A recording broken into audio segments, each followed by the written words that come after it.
They have been divorced for over 20 years, yet every time they meet, they are at each other's throats. Even the pettiest things can spark an explosive argument. However, when it comes to their daughter, they are surprisingly on the same wavelength. Like most divorced couples, they treat each other like strangers and avoid contact like the plague. Their daughter Lily's college graduation ceremony is likely one of the few occasions where they are forced to show up simultaneously. Just after attending the graduation and sending Lily and her best friend off to Bali for a vacation, they part ways with mutual disdain the moment they leave their daughter. But no one expects that in just 2 days, Lily meets her soulmate, Gede, in Bali. What catches them even more off guard is that a few days later, they receive an invitation to Lily's wedding. This sudden news is nothing short of a disaster for them. To prevent Lily from repeating their mistakes, they both make a decision: fly to Bali and stop this hasty wedding. Unexpectedly, they cross paths on the flight to Bali. Georgia tries to change seats to get away from David, but the flight attendant informs her there are no spare seats and rejects her request outright. Fortunately,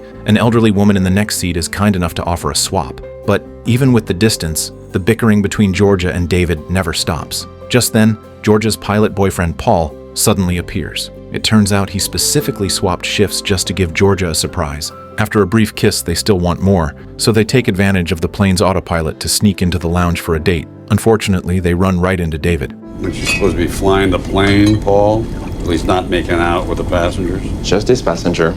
The three instantly fall into a standoff. David and Georgia start digging up the past again, arguing fiercely about who was right and who was wrong back then. Just then, the plane hits severe turbulence, and Paul immediately rushes back to the cockpit. David and Georgia also return to their seats in a panic. In the tension, they unconsciously hold each other's hands tightly. Once they realize it, they fling their hands away as if electrocuted. The flight eventually arrives in Bali 2 hours late, and they are forced to take the same boat to the island where their daughter is. Seeing the destination is close, they reach a rare consensus. They know Lily's personality well. The more they object, the more rebellious she will be. It is better to pretend to support the marriage first, and once the novelty wears off, she will naturally give up. And that's how we trick her into dumping Mr. Seaweed.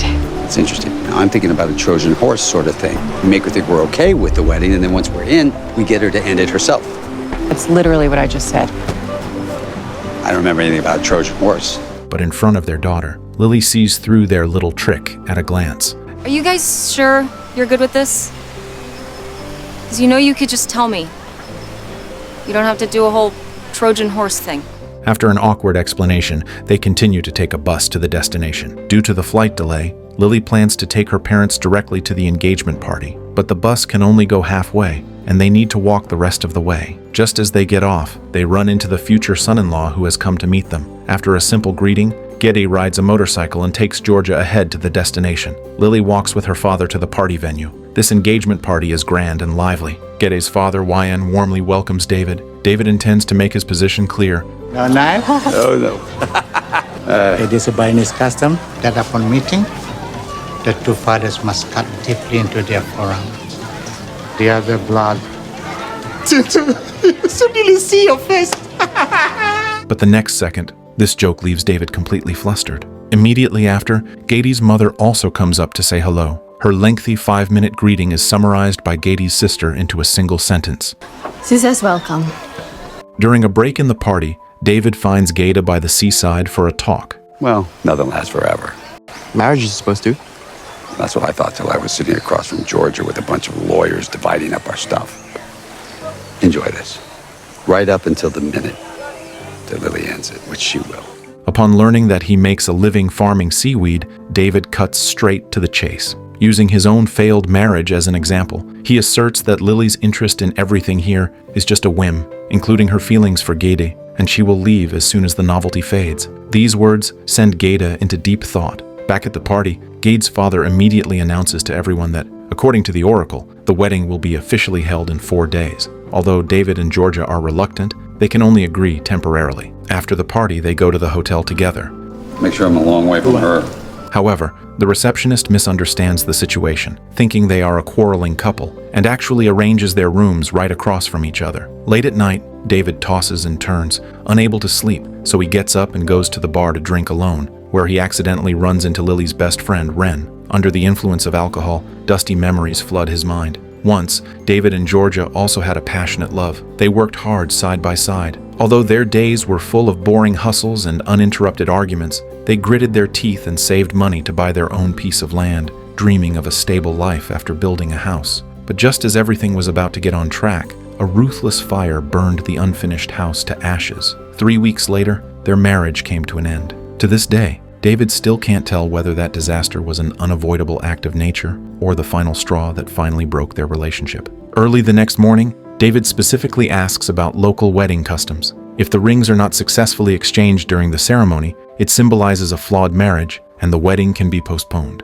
So Georgia uses a small magic trick to attract the children's attention. David takes the opportunity to swipe the wedding rings. Consequently, the wedding is forced to be postponed. Gady knows exactly what happened with just one look. Over the next few days, David and Georgia accompany Lily to the market, where Lily pours her heart out to her mother. Every second I'd be dreaming of being here.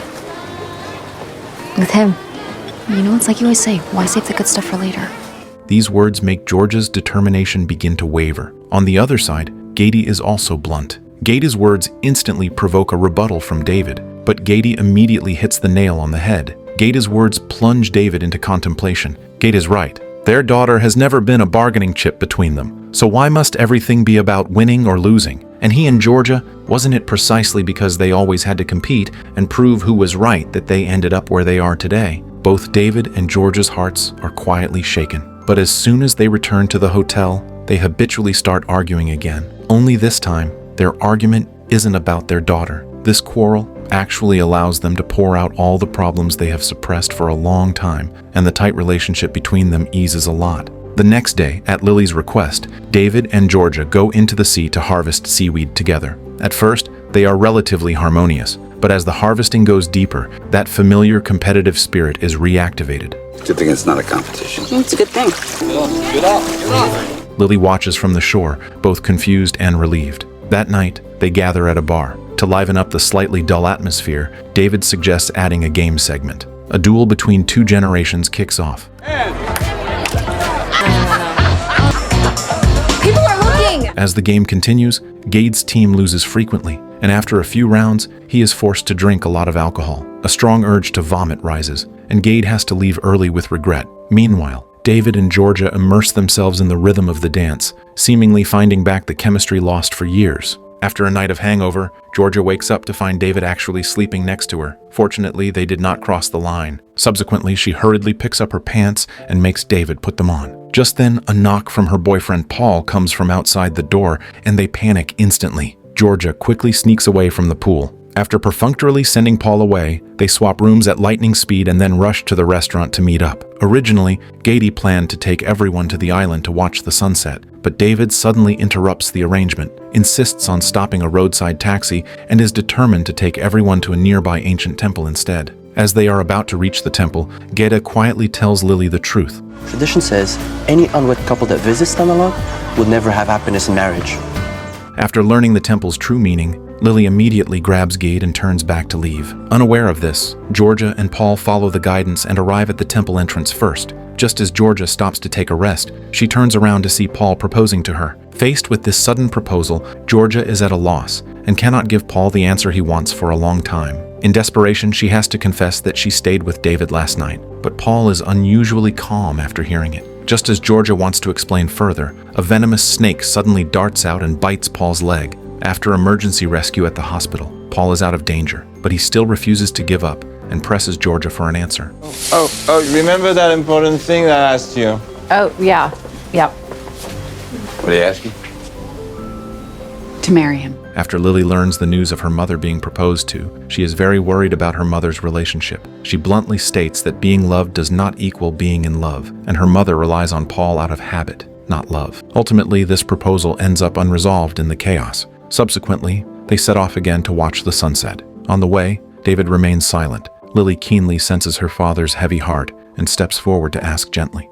How would you feel if she did? Like hearing an old friend you barely talk to anymore is getting married. You're happy for them, but you don't feel the need to buy a gift.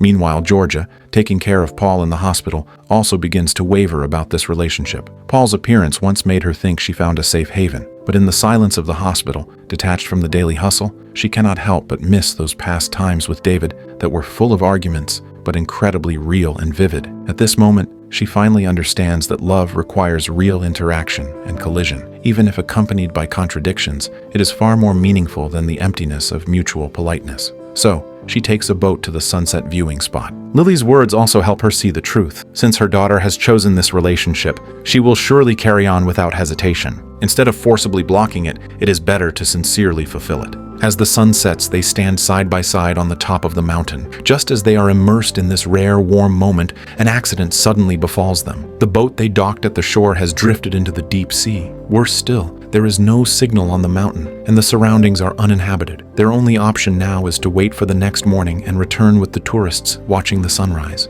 This also means they are forced to spend the night on this deserted island. While rummaging through her mother's backpack for matches, Lily accidentally finds the ring lost at the wedding. Lily, understanding the truth, burns with anger, and then rushes to question her father with the ring. The oblivious David still pretends not to understand. You found the rings. Really? It's great. Where? In Mom's bag. What breaks Lily down even more is that Gede was also involved in this. This completely destroys her psychological defense. Thoroughly disappointed, Lily turns and rushes into the woods. At this time, heavy rain pours down from the sky. David and Georgia stand in the rain, looking in the direction their daughter disappeared, speechless and full of helplessness and regret. Days of camouflage and conflict vanish, leaving only an exhausted calm. They sit side by side under a tree to hide from the rain, sorting out the past calmly for the first time. David takes the initiative to bear all responsibility. Georgia finally speaks the words hidden in the bottom of her heart for years. You weren't a mistake. It's been the story for years that you were the one to blame. It's not true. I was loving being a mom, but I started to feel like I was losing who I was, and I thought if I stayed with you, maybe one day I would not recognize myself at all. That was a mistake, not you. This frank conversation unties the deadlock between them. Their marriage was never a complex past that could be explained in a few words. Those loves and hates buried deep in their hearts have long since subsided, but looking back at their initial meeting and staying together, it indeed started with the purest heartbeat. On the other side, Lily and Gede also calm down and communicate honestly. Gede confesses that David's initial objection wasn't without merit. He actually feels he isn't good enough for her, and fears she might regret giving up everything for him. The weight of this sacrifice fills him with anxiety about the uncertain future, which is why he went along with covering up the theft of the rings. Are you kidding me? I mean, we're sitting here and there's a moon and a waterfall.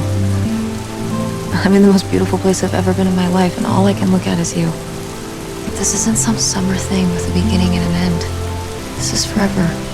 This honest conversation completely dispels the fog of suspicion between them. As the misunderstandings gradually melt away, all the accumulated barriers and contradictions slowly dissolve in the fresh and moist air after the rain. Early the next morning, Georgia sees David sitting alone on a reef. She actively sits next to him, admiring the quiet beauty. David says this is the second most beautiful scenery he has ever seen. The first place belongs to the lakeside view when they got married. It turns out that David has kept that piece of land from back then. He once thought about selling it, but ultimately couldn't bear to part with it. David's honesty and deep affection touch Georgia, and surprise and emotion flood her heart. After more than 20 years, they put down all stubbornness and defenses, embracing and kissing in the morning light. Not long after, Lily and the tourists find them. Subsequently, the group returns to the hotel. Just walking into the lobby, Georgia sees Paul, who has been waiting there for a long time. Even more surprisingly, Paul kneels on one knee again to propose to her. However, when he gets up, he accidentally headbutts Georgia. This proposal once again ends up with nothing. That afternoon,